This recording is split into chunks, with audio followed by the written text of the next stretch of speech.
Бул киши качандыр бир кезде үй бүлөсүнө күн көрсөтпөй, тапкан акчасын көңүл ачууга, аракка коротуп келген. Көп өтпөй бала чакасын таштап башка жаш сулуу аялга кетет. Эң кенже баласы ошондо 7 айлык экен. Бир аз өтпөй инсультка кабылат. Баягы жаш сулуу ашыгы дартка чалдыккан кезинде баккандан баш тартып кетип калат. Азыр ошол киши ден соолугунан мүмкүнчүлүгү чектелген адамдар жана улгайгандар турчу Төмөнкү Серафимовка интернат үйүндө күн кечирип келет.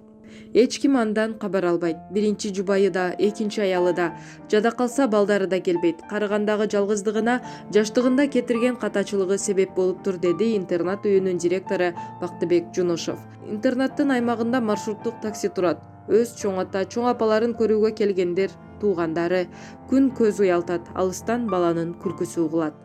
Төмөнкү Серафимовка үй интернатында азыр 341 киши жашайт. Анын 129 аял кишилер. Интернат 500 кишиге ылайыкталган. Убактылуу тургундарга 230 кишиден турган чоң штат кам көрөт. Кызматкерлердин дээрлик баары жакын айылдардан.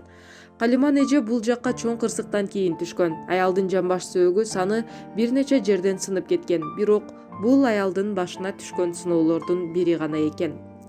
Калимандын күйөөсү ошол кырсыктан кийин эле далысын салат. Орток батирин сатып, башка жаш аялга үйлөнүп алат. Бечара аялдын жашоосу кум сепил сымал урап түшөт. Төшөккө байланган 4 жыл ал үчүн азаптын аныгы эле. Калиман башынан өткөргөндөрүн ыйламсырай айтып берип жатып, качан биздин оператор анын колунан чыккан буюмдарды көрсөтүүнү суранганда жандана түштү. Интернаттагыларга жана кызматкерлерге кийим тигип берет экен. Кээде тургундардын кийимдерине да жамаачы салып берет. Ал үчүн алардан акы да албайт. Интернаттын кызматкерлери да Калиман тиккен буюмдарды жактырып, кошумча кирешесин арттырууга кол кабыш кылышат. Кийим тигүүгө ал күнүнө 1,5–2 саат гана убакыт бөлө алат. Сыздаган муундары көпкө отургузбайт. Аялдын айтымында, карыялар үчүн теребел жашылга бөлөнүп турган жылуу күн кадимкидей майра. Калимандын столунда сары май, 2 түр кыям момпосу коюлган. Баса кыямды өзү жасаган. Андан биздин чыгармачыл топ да ооз тийди. Көрүп турганыңыздай оокатты оңой эле жасайм, аздыр көптүр акча да табам. Биздин директор жана медициналык кызматкерлерге абдан ыраазымын.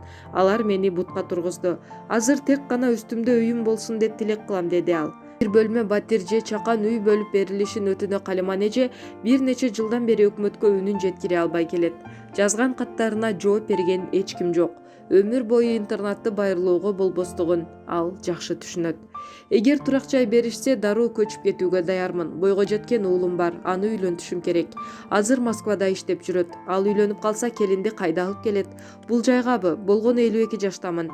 Дагы жашайм, небере жыттайм. Калган өмүрүмдү интернатта сүргүм келбейт, деди ал көз жашы жашылдана. Калиман эже бул материал жарыялангандан кийин ага көңүл бөлүп, баш калкалар бир үй бөлүп беришер деп үмүт артат.